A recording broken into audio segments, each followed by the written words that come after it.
Hello mga kananay, magluluto naman po tayo ngayon ng seafood. Lagay ko lang po muna yung kamatis.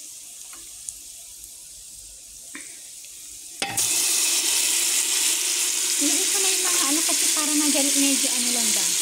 Madali na. Yung mga sibuyas, bawang, lumabo na. Ito po yung yung pusit.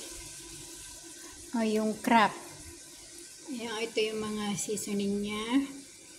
Chili powder, black pepper, kamon, kurkum, 7 spices, curry powder, saka, ano ba yung isa? Coriander powder. Lagyan natin siya ng Maggi, patatas. Ito naman po, yung tinatawag nilang coconut milk. Yung nasa karton, tapos ito cooking cream. Ito naman po ay tomato paste. Yan pa ang ilalagay natin mga sahog niya mga kananay.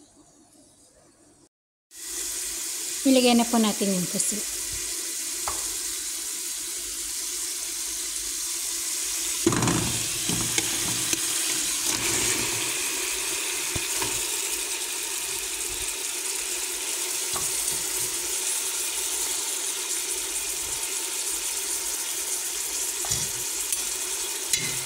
Halo-haloin ko natin. Tapos mamaya may ilagyan ko siya ng konting tubig. Tasakpan ko muna siya ng mga 5 minutes para madaling lumambot dito sa pressure cooker. Kasi pag matigas din tong pusit na to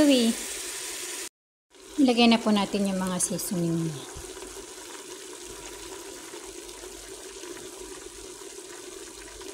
Ito pa. Ay, mainit. Nabasa. Ito naman po yung tomato paste. Halo-halo na. Lalagyan ko na siya ng konting tubig. Pataas tatakpan ko na siya.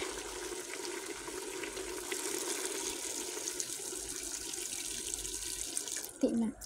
Kasi lalagyan pa natin mamaya ng cooking cream sa coconut milk.